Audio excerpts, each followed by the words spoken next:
네, 여러분 안녕하세요. 네, 이제 5월 개강입니다. 5월 필독서 서미사 중심이에요.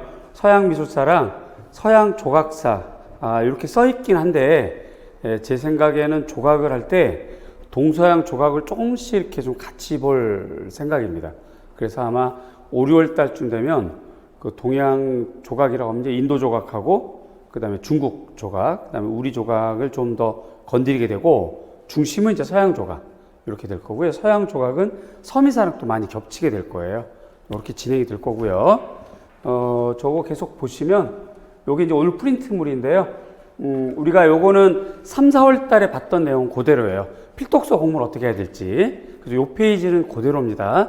3, 4월 달에 따라왔던 학생들은 똑같이 다시 한번 상기하고 어떻게 공부를 해야 될지 판단하시면 좋겠고요. 일단 필독서는 무조건 읽으셔야 돼요. 요거를 원래는 여러분들이 읽고 여러분들이 스스로 정리하는 게 맞죠. 대학원 다 졸업했고 대학교 졸업했고 성인이니까.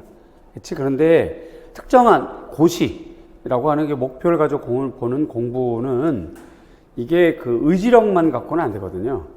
실천도 따라와야 되는데 사람이 그렇지가 않잖아요. 그래서 마음 같아서는 얼마든지 우리가 한글 다 깨우쳤으니까 책 보고 스스로 공부할 수 있을 것 같은데 그게 안 되거든. 두 번째, 본인이 보는 건 공부는 여행과 똑같아요. 아는 만큼 보여요. 그래서 본인이 본다고 실천력, 의지력을 발휘를 해서 책을 본다고 해도 무엇이 중요한지, 여기서 어디를 더 파야 될지, 어떤 것과 기출이 연결되는지에 대한 정보가 좀 약해. 그래서 저랑 같이 공부하는 거죠. 어쨌든 여러분들은 꼭 읽으셔야 돼요. 하지만 저는 다는 읽어드리지 않습니다. 잘 아시겠지만 제가 국어 선생이 아니에요. 미술 선생이지. 따라서 필요한 부분만 읽을 거고요. 여러분들은 다 읽으셔야 돼요. 다. 따라서 일주일에 하루씩은 그 하루 중에 몇 시간이 되었던 간에 책을 읽는 거는 꼭 하셔야 됩니다. 그리고 요거는 5, 6월에 강의가 끝나면 그걸로 종료하는 게 아니라 시험 때까지 꾸준히 읽으셔야 돼요. 자, 내용 정리합니다. 자, 우리 필독서 강의는 책을 읽는 시간이에요. 저랑 같이 읽을 겁니다. 저는 필요한 부분만 읽어드릴 거예요. 여러분들은 나머지 전체를 다 읽으셔야 되고, 두 번째, 여러분들이 읽는 범위 기간은 시험 때까지 계속한다. 그거 지키셔야 됩니다. 두 번째, 이 책에 있는 내용 중에서 우리 기본서에 없거나 제가 추가 설명하는 것들은 기본서로 옮겨놓는 것이 좋습니다. 기본서라고 하는 것이 굉장히 좀 압축적이고 함축적인 문장으로 되어 있거든요. 아주 여러 책이 들어가 있어서 그래요. 우리는 이제 단권으로만 보기 때문에 얘는 설명이 굉장히 구어체이고 길어요. 이해하기 쉽지만 임용고시에 필요한 키워드 암기용으로는 좀 아쉬워요. 그거를 내용 요약해서 혹은 부연 설명을 기본적으로 옮겨놓는 게 좋습니다. 그러면서 공부하는 거예요. 세 번째, 체크리스트 만들고 있겠죠. 그죠? 이거는 임용미술뿐만 아니라 모든 시험은 다 이렇게 하셔야 돼요. 사실은. 공부하다가 올해는 뭐가 나올 것 같다라고 생각이 되는 거, 그거 메모해 놓는 게 체크리스트예요. 별거 아니야. 근데 이거 없이 막연히 공부하면 여기 건드렸다 저기 건드렸다 이렇게 되죠. 이제 체크리스트를 만들고 이왕이면 논리적으로 분석적으로 그리고 구조적으로 이 리스트를 만들면 자기 관리를 할 수 있죠. 이른바 메타인지 학습이 되는 거예요. 그래서 요거를 올해 나올 것 같다. 근데 내가 언제 복습했다. 앞으로 언제 해야지. 이렇게 메모할 수 있는 그런 칸이 구조적으로 되어 있으면 굉장히 좋죠. 자, 칸을 만드는 건 자기 성격대로 만드시면 돼요. 칸을 안 만드는 사람도 있습니다. 그죠? 중요한 건 거기에 들어있는 주제, 리스트가 중요한 거지. 그 주제가 올해 나올지 안 나올지에 대한 자신감이 없을 땐 저랑 의논하세요. 개별 전화 혹은 줌 화상 이런 것에서 건의를 하시면 혹은 질문하시면 제가 지워줘요. 이건 안 나와요. 이건 뭐 그리 중요하지 않습니다. 요건 더 중요합니다. 이렇게 정리해 드려요. 그거를 꼭 하시고 그 리스트에 오늘부터 시작하는 필독서 내용이 있는지 확인, 없으면 추가. 이렇게 하시면 됩니다. 공부 그렇게 하셔야 돼요. 아시겠죠? 자, 필독서와 함께 있는 수업이 주를 이루게 됩니다. 그러면서 기출문제 제가 확인시켜 드릴 거예요. 요 책에서 여기 언제 나왔다, 이런 내용들. 그러면서 중요한 거는 그래서 앞으로 이 책에서 이러한 부분이 나올 거예요 라는 내용을 해드릴 겁니다.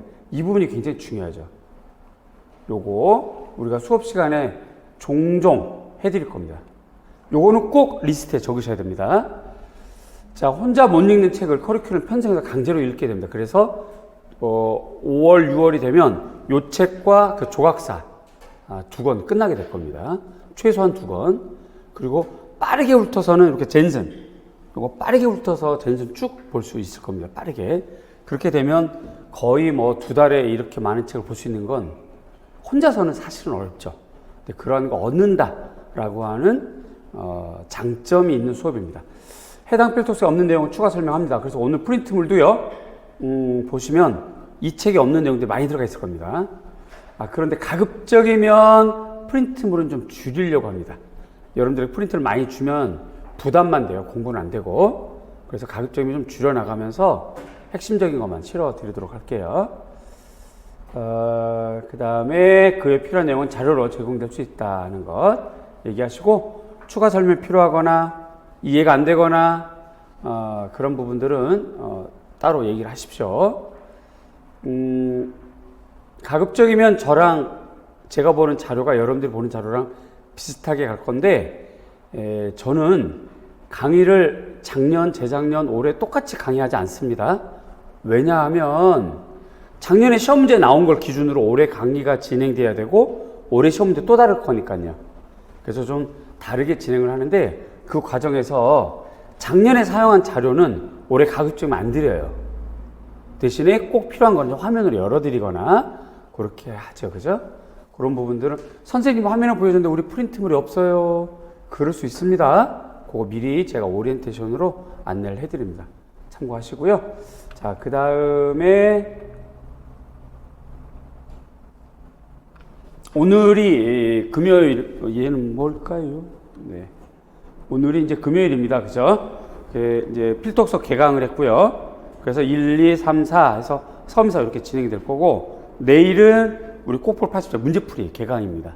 그래서 이게 오늘 요번 주가 개강주죠. 저는 이렇게 돼서 저희는 개강이 끝나고 다음 주 금요일, 그래서 2, 4, 6, 8로 줌을 할 겁니다. 줌을. 그래서 다음 주 금요일 날 줌을 통해서 오늘 배우는 거나 혹은 내일 문제 푸는 거를 여러분들이 확인하시고 저랑 추가 설명 받고 또 상담하고 리스트 점검 받고 뭐 이렇게 하면 좋겠고요.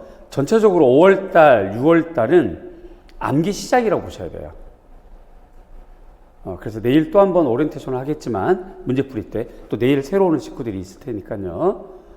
내일부터 문제풀이 시간에는, 그러니까 오늘 필독서는 읽고 정리하고 설명하고 집에 가면 되는데, 문제풀이 기간 동안에는 문제를 풀고 설명 듣고 중요한 문제 다시 써보고 그리고 외워서 연구실로 와서 확인하고 가는 거예요. 매주 그렇게 합니다. 좀 절차 복잡하긴 해도 여러분들이 암기하는데 굉장히 효과적일 겁니다. 그래서 내일부터 문제풀이 기간, 매주 토요일은 12문제 중에서 중요한 문제 엄선해서 몇 문제 더 암기하고 암기한 걸 확인받고 연구실에서 확인받고 집에 가는 걸로 그렇게 할 겁니다. 내일 오답 노트도 제공이 될 거예요. 그렇게 진행하면 아마 짧은 기간에 굉장한 실력이 확 올라갈 겁니다. 그거 참고하시고요.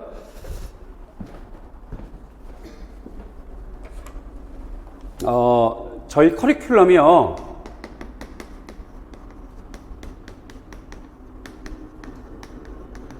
이게 이제 연간 커리큘럼이 매년 동일하게 진행이 되는데, 많은 경험, 많은 합격생을 배출해보고 또 실패도 해보고 여러 가지 경험도 해보고 했더니 미술과뿐만 아니라 다른 교과도 거의 동일한 커리큘럼을 가는데요.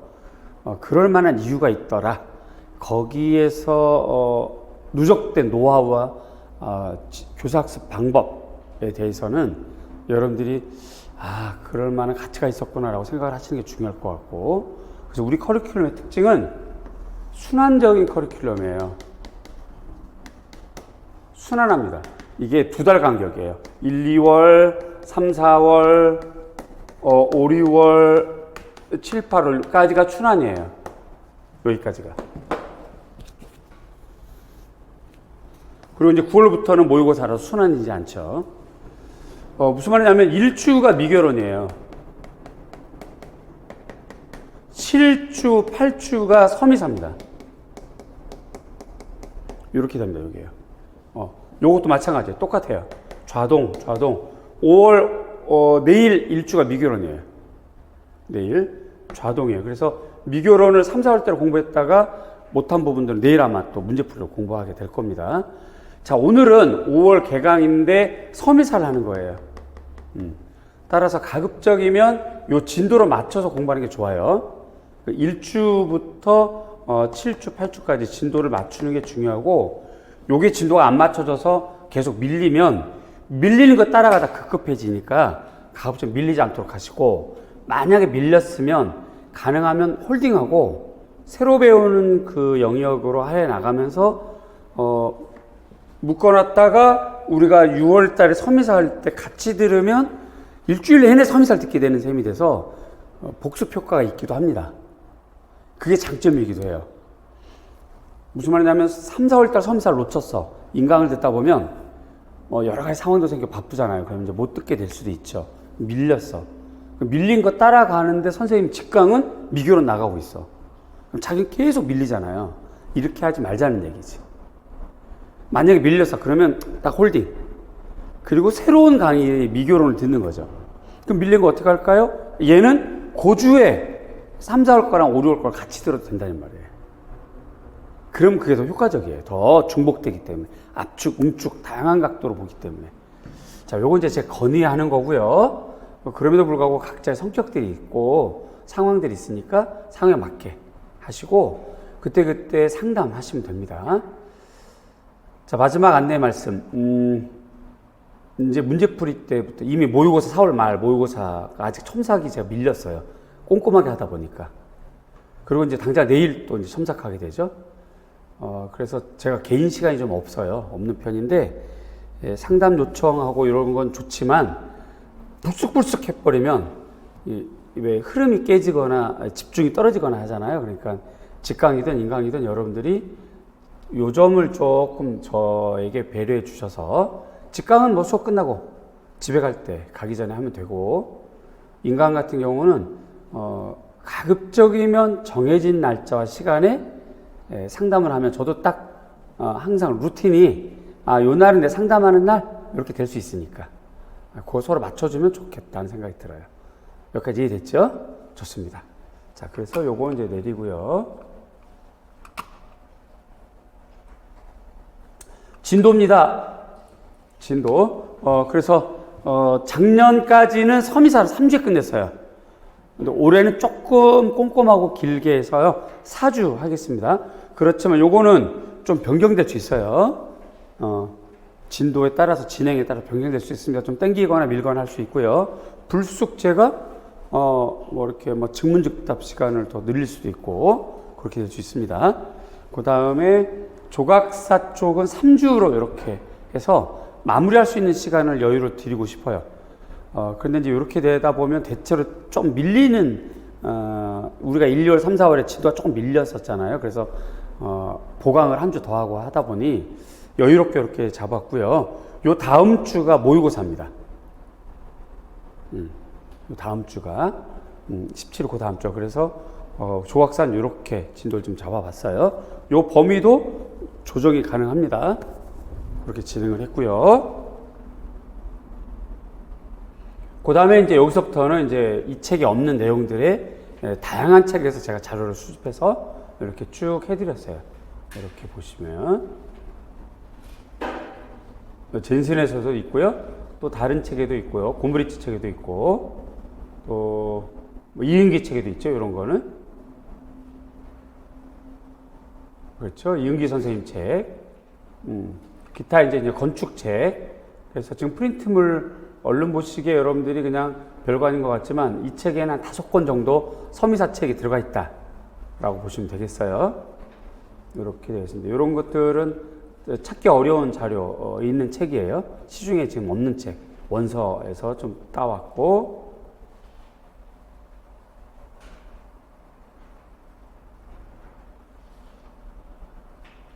이런 경우는 이제 작품을 비교 분석하거나 맥락 설명할 부분들, 이런 그림들은 이 책이 없어요.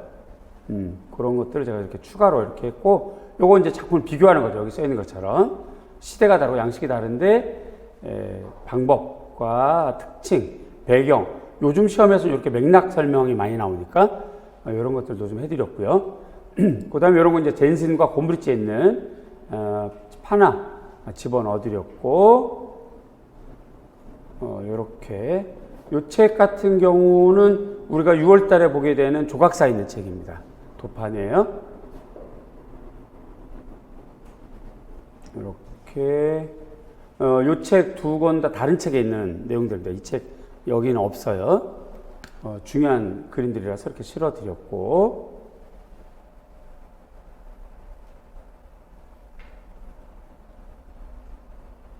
요것도 이제 작품 비교하는 거죠. 시대가 다르지만 초상화에 대한 비교. 그리고 이제 작품 안에 담겨있는 상징. 이렇게 되어 있고, 여기까지가 오늘 프린트물이고요.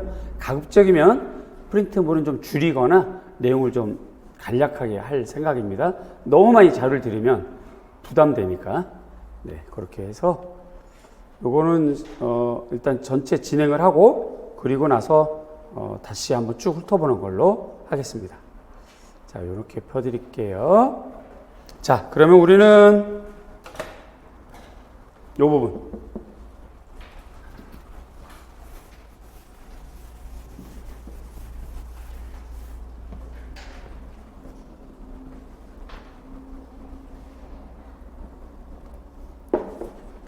요 책입니다. 요 책이 그 버전이 2개가 되고요. 그 오탈자가 많아가지고 몇 번 계속 조용히 말 안 하고 조용히 많이 바꿨어요. 그래서 아마 이 화면이 이 여러분이 갖고 있는 책하고 조금 다를 수도 있습니다. 그리고 요 화면은 제가 조교 선생님 통해서 얻은 스캔본이라서 이렇게 남자 손이 좀 나와 있어요. 제 손이 아니고요. 그런 것들이 좀 있을 것이다. 참고하시고요. 오늘 새 식구가 왔어요. 많이 여러분들이 좀 이렇게 좀 친근하게 이렇게 편안하게. 우리 버전이 그렇잖아. 그 임용고시가 힘들지만 공부하러 올 때 힘들지 않게 그냥 이렇게 재밌게 이렇게 모여 있는 곳이 즐겁게 학원 가는 게 재밌다 이런 생각이 들도록 하는 그런 우리 이 룰이잖아요, 그죠? 또 우리가 잘 그렇게 해왔고 잘 해주시고요. 그 사실은 새 식구가 아니고 그 1월부터 이미 강의를 듣던 분인데 이렇게 전환해서 오는 분이라서 안 읽을 거예요. 그리고 또 인성도 좋아 보이네요. 아주 여러분들처럼 좋을 것 같습니다. 새 식구들이 좀 많이 들어와야 지갑이 좀 두툼해지는데 얘기 좀 많이 해주세요.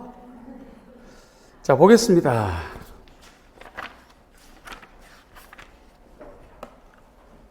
이런 부분들은 뭐 읽을 거는 없을 것 같고 목차를 쭉 볼게요. 목차 이렇게 보니까 여기는 선사시대 메소포타미아, 이집트, 그리스 순차적으로 진행하는 양적 연구의 바탕을 둔 미술사구나 라는 걸 알게 되겠죠. 그죠? 보편적인 시각입니다. 그럼 이제 이 책이 다른 책과 다른 장점이 뭘까? 이 책의 설명, 그림에 속해 있는 설명, 그런 데서 기출이 많이 돼요.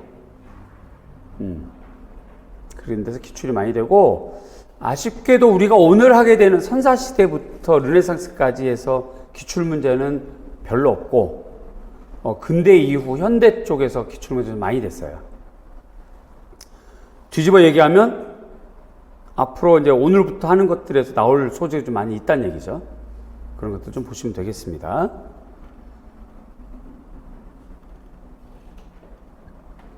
그래서 오늘은 르네상스 정도까지만 생각하고 있는데 일단 해보고 4주면 아주 넉넉하게 아주 안전하게 강의 다 맞출 수 있을 것 같아요. 이렇게 진도가 진행됐고, 요 책의 끝이 동시대 미술이라고 그래서 지금의 미술 요 부분이 다른 책에 없는 부분입니다. 물론 약하긴 해요. 두께도 좀 얇고 내용이 좀 작긴 하지만 그럼에도 불구하고 다른 책엔 없는 부분이니까 참고가 좀 될 것 같아요. 그리고 이제 보충은 여러분들이 이제 각자 동시대 미술은 그 외의 강론서 그걸 보고 이제 보충하시는 게 도움이 될 것 같아요. 네. 쭉 넘기겠습니다. 넘기자마자 이집트 미술이 나오네요. 그렇죠? 그림이 대상 묘사를 조금 평범하지 않게 했어요. 여기에 담겨 있는 대상 묘사법 첫 번째 인물 묘사는 네, 첫날부터 대답을 안 하시고 작정하셨군요. 네, 무건수행 아주 좋습니다. 저는 여름에 스님들이 사찰에서 하, 안, 거 할 때 무건수행하는 줄 알았더니 우리 선생님이 수시로 무건수행을 하세요. 좋습니다. 네. 인물 표현은 주대동서, 유계적인 표현이죠. 두 번째 정면성의 법칙, 그렇죠? 공간 표현은 새는 항상 옆으로 그렸어요. 새는 항상 그래야 대상이 정확하게 묘사된다는 거지. 중앙 원근법이라고 합니다. 이런 거를.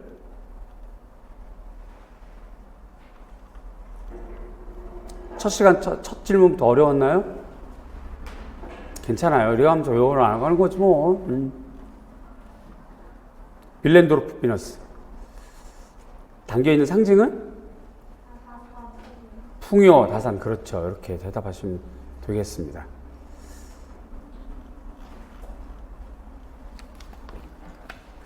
요 페이지에서 읽을 거는 없습니다. 그래서 요건 그럼에도 불구하고 여러분들은 좀 읽으셔야 돼요. 그치? 저는 필요한 것만 읽어야 된다고 말씀드렸어요. 오른쪽 페이지. 네. 천천히. 책 피세요. 천천히.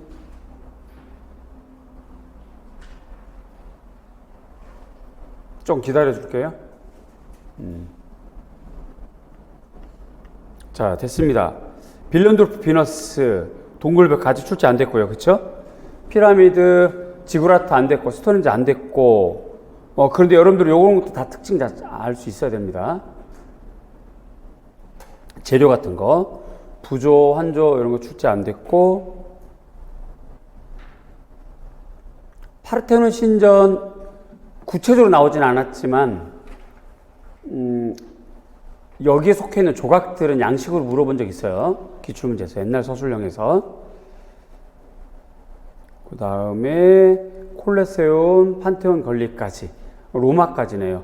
아직 출제 전부 다 안 된 것들입니다. 여기 있는 애들은 다 점검을 하셔야 되겠고 재료, 제작 방법, 양식 그런 거 점검을 하셔야 되겠네요.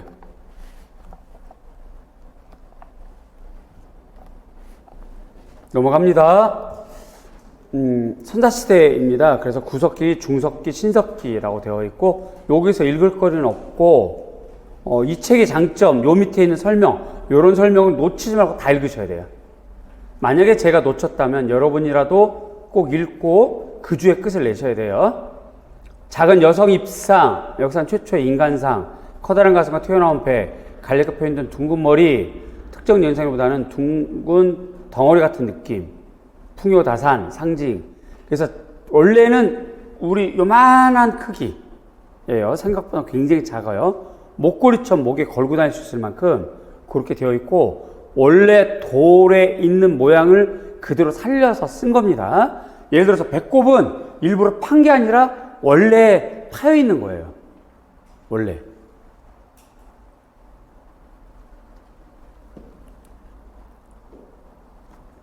이 책에서 이 부분 읽을 거리는 없고 그 다음에 오른쪽에 스톤헨지 뭐 최초의 석조 건축물 뭐 이런 식으로 되어 있고 설명이 그닥 중요하진 않아요.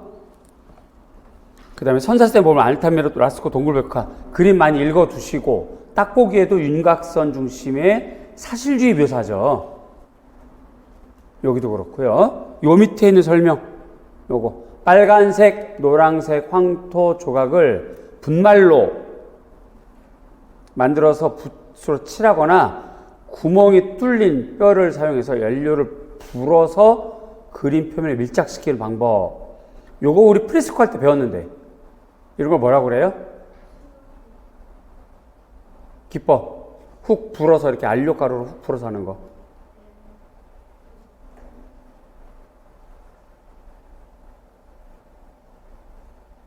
정적이 흘렀어. 정적이. 대답을 제가 해드리면 습관이 돼서 그냥 안 하고 맞아 그거야 이러겠지.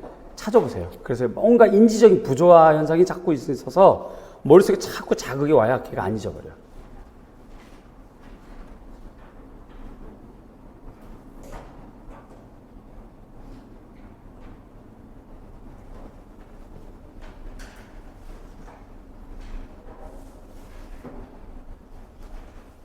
찾으신 분?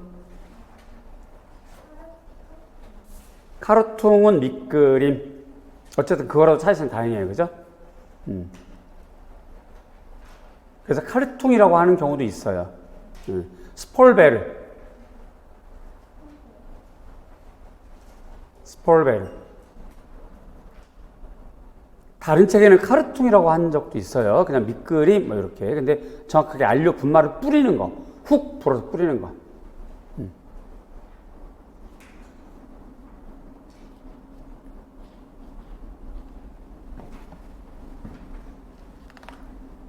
자, 그 정도까지. 자, 넘기면 뭐 거석상 여기서는 읽을 건 없고 이런 거를 맨히르라고 그래요. 맨히르. 선돌. 선돌. 맨히르.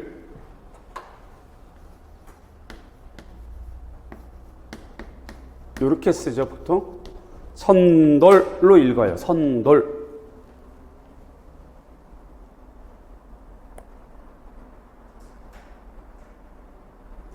여기서 읽을 거리는 없고, 그 다음에 오른쪽에 메소포타미아, 그래서 아카드 왕조, 뭐 바빌로니아 왕국, 아시리아 제국 이렇게 되죠. 신바빌로니아, 페르시아 이렇게 됩니다. 바빌로니아 같은 경우가 그 유대인들이 이 정복당해서 쫓겨나가고 그리고 이제 다시 또 본향으로 돌아가고 하는 그런 유대민족과 그 세계사와 관련된 맥락이 좀 담겨 있어요. 그거 이따 또 한번 설명을 드릴게요. 관련된 그림하고 찾아서. 그래서 바빌로니아 같은 경우는 그거 좀 알아보시고. 자, 메소포타미아는 여기 여백에다가 설형 문자 사용 이렇게 적으셔야죠. 설형 문자 사용.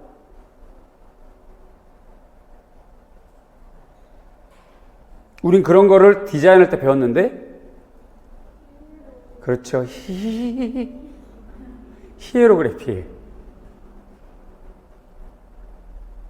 대체로 메소포타미아는요, 현세적이고 물질주의예요. 이렇게 말하는 것들은 다 적으셔야 돼요. 여백에다가.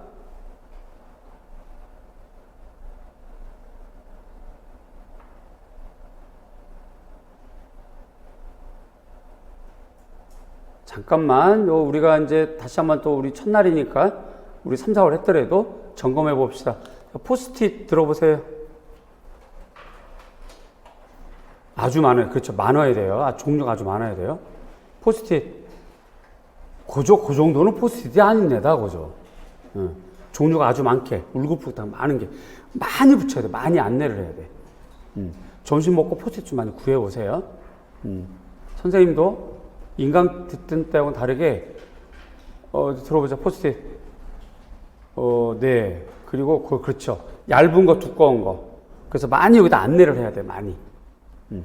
그렇게 하고 제가 불러드리는 거는 무조건 다 메모하고, 아끼지 마세요.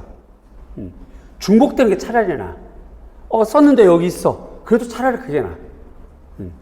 놓쳐버리면 굉장히 그게 좀 아쉬워진다고요. 그거 좀 하시고, 만약에 지금 포스트잇 준비가 안 됐으면 점심 먹으러 나가실 때 요 근처 이렇게 문구점에서 좀 사셔서 많이 얇은 거, 두꺼운 거, 중간 거, 넓은 거 그렇게 하시면 좋겠어요. 메소포타미아가 지금까지 앞으로 또 나올 것, 이집트라든가 이런 건 다르게 특징이 현세적이고 뭐다? 물질적이다.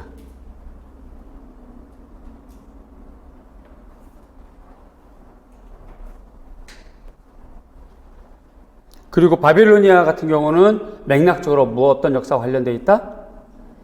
유대인의 귀환, 이런 게 관련되어 있다.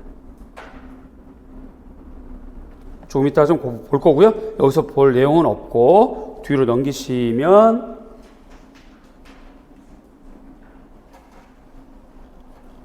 이런 거 그냥 용어예요. 용어. 피라미드, 또 메소포타미아 지구라트. 지구라트는 돌이 아니라 벽돌로 만들어요. 벽돌.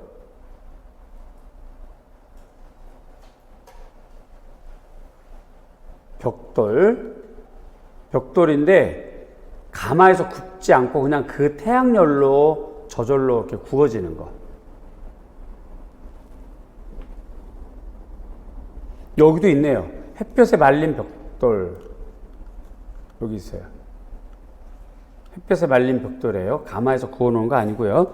요런 거 형광펜.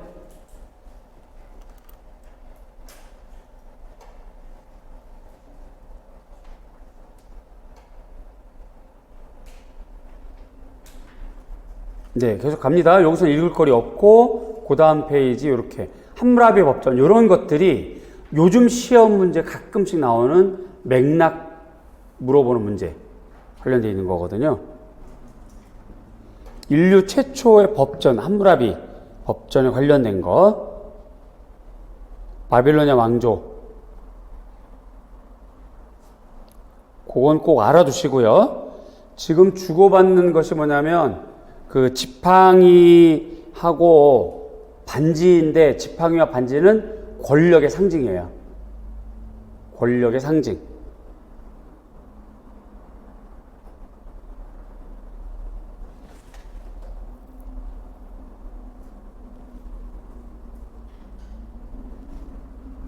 자, 내려가서 여기 건축에 메소포타미아에서 자랑하는 미술품은 저부조다. 이 저부조는 메소포타미아만 사용하지 않고 이집트도 사용합니다.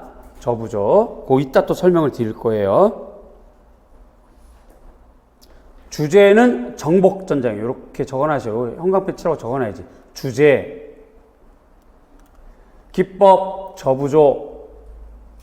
특징, 서령 문자와 더불어 이미지 제작. 이렇게 해야죠.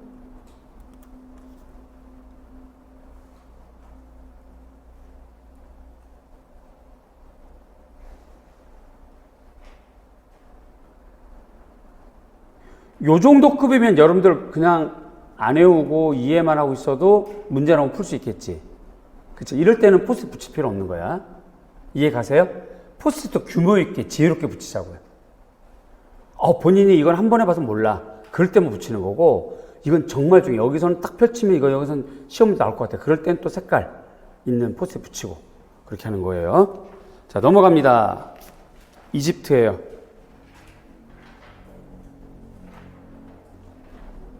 이집트. 자, 여기 고왕국 거기 써있어요. 기원전 3000년경. 고왕국이 주로 조각에서 비례, 규준이 설립된 시기예요. 비례.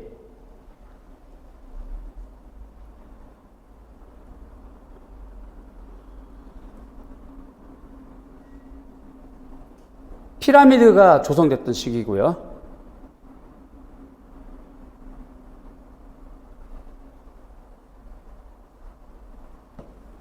이집트가 당시에 상하로 나눠져 있거나 상 이집트, 하 이집트, 거기 이제 통일됐던 시대가 이제 고왕국이 되겠습니다. 두 번째 중왕국은요, 입방형, 육각형, 입방형 조각이 전성기예요.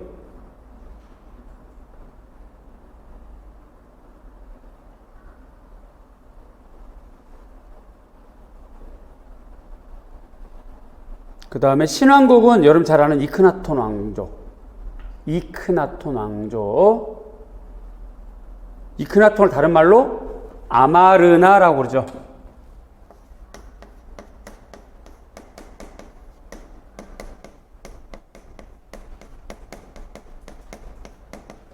같은 의미.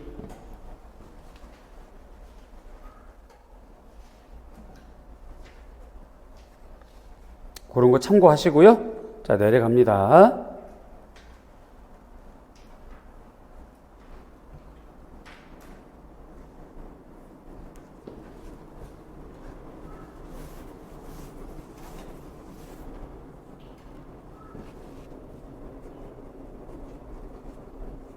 요 그림, 아까도 설명했지만 요게 전개도식 표현이에요.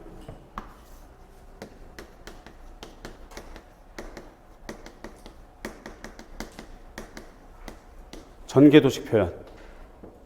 요게 곰브리지라고 하는 책에서는 개념적 묘사법이라고 그랬어요.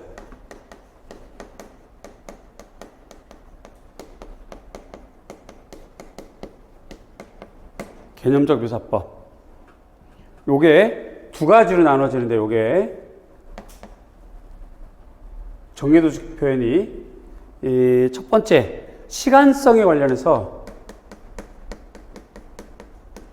시간성 관련해서는 중앙원근법이라고 그래요.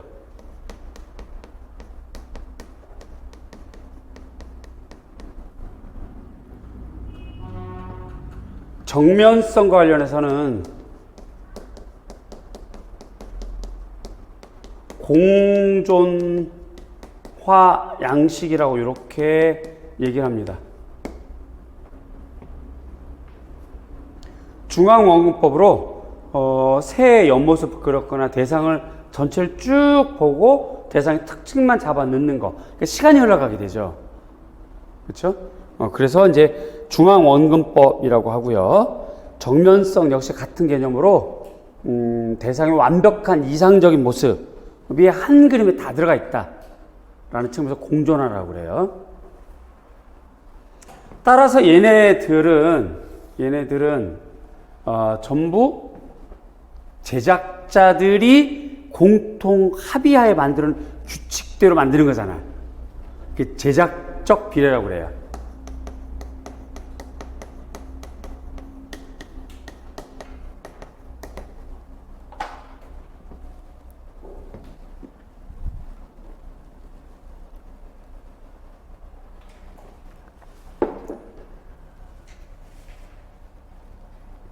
자, 그럼 제작자들이, 이집트 조각가들이 전통적으로 내려오는 관습에 따라서 딱 규정되어 있는 거. 대표적인 것이 큐빗이죠, 큐빗. 손가락 4개가 손바닥 하나죠, 그죠? 손바닥 4개, 손가락 하나, 손바닥 1개. 손바닥이 6개가 모이면 1큐빗. 이거 적어야 될 건데? 적혀 있어요? 기본서 그런 게 적혀 있어요? 누가 쓴 책인데? 헐. 그래서 안 적고 그냥 끄덕끄덕 하셨군요. 기본서가 너무 좋은데 이거 안 되겠는데? 빼버려야지. 손가락 4개, 선생님 5개, 이거 펼치면 안 되고. 손가락 4개가 손바닥 하나. 요 손바닥이 6개가 모이면 1큐빗. 인간 평균 키는? 그렇죠. 네, 거기 있는 대로 외우시면 되겠어요.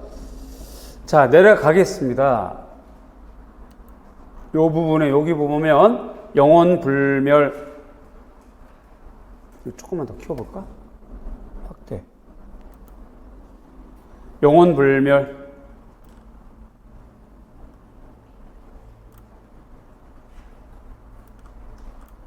영혼불멸 내세관 이렇게 얘기하죠, 보통.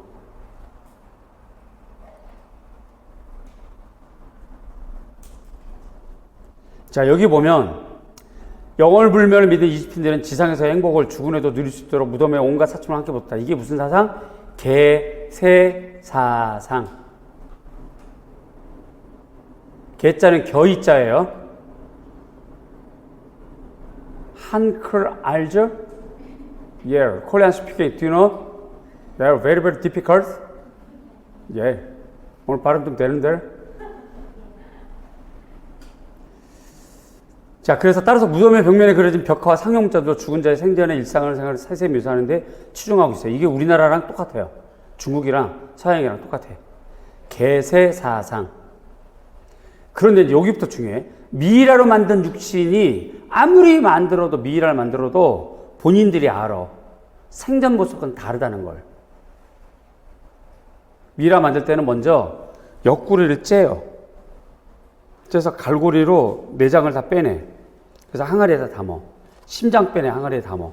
그리고 또 긴 갈고리로 목을 통해서 이렇게 해서 뇌를 다 긁어내는 거야. 그 사이에 이제 몸이 쭉 이렇게 쭈그러들죠. 이렇게요. 그 왜 어떻게 얘기를 해야 되나? 그 왜 요즘 고구마 맛있죠. 우리가 그 다이어트 하려고 이제 탄수화물 줄이려다 보니 고구마를 뭐 구워 먹거나 쪄 먹고 하는데 쪄 먹는 것보다 구워 먹는 게 몸에 더 좋다고 그러더라고요. 영양가는. 어쨌든 걔는 따끈따끈할 때는 팽팽해 있는데 얘를 이제 안 먹고 이렇게 좀 하루 놔두면 이렇게 막 좀 쭈그러들고 이렇게 좀 되잖아요. 그런 형태로 확 줄어드나 봐.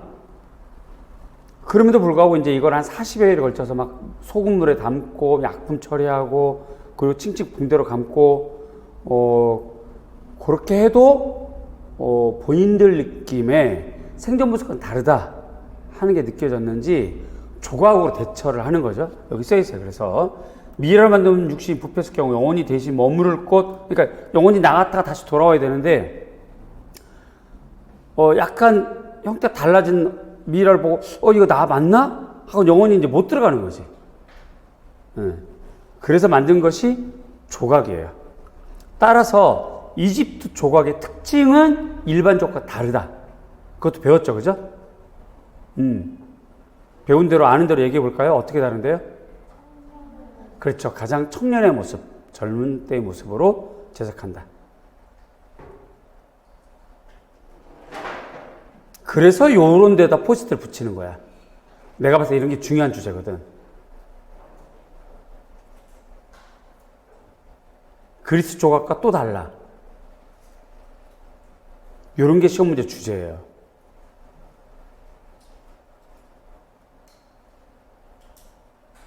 막연히 사실주의, 이상화된 사실주의, 뭐 균형, 비례, 조화 이렇게 그리스 이렇게 뭐 그런 조각에 대한 붙이는 수사하고 다르게 이집트 조각은 다르거든요.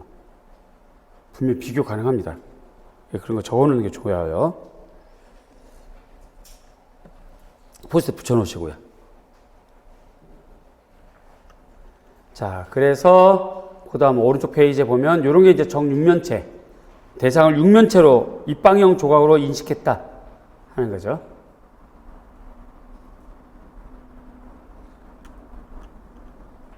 고한국 시대 엄격한 규칙에 따른 남자와 여자의 좌상이다. 그래서 제작적 비례.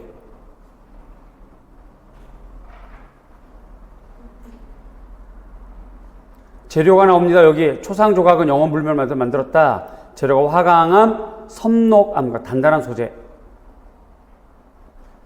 특히 자세는 언제나 좌우 대칭. 팔을 몸통에 근접 조각.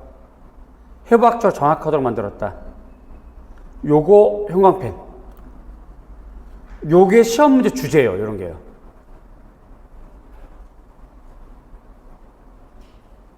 혹시 기억나시나요?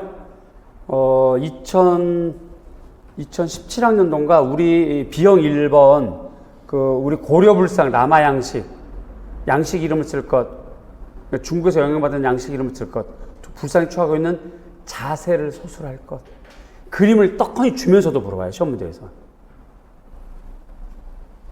그림을 딱 주고서도 물어본다고. 따라서 이런 것도 이렇게 그림을 주고 요거 물어본다고. 요게 시험 문제 주제예요. 기억나세요? 그런 거? 남아 양식 시험 문제? 한국사 우리 기출문제 봤잖아. 그치? 자, 내려갑니다. 요거, 네페르티티 왕비, 요게 바로 이크나톤 양식이에요.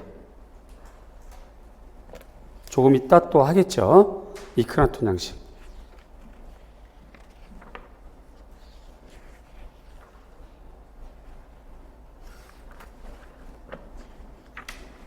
일단 요만큼만 하고 내용이 좀 많으니까 잠깐 쉬었다가 진행하겠습니다.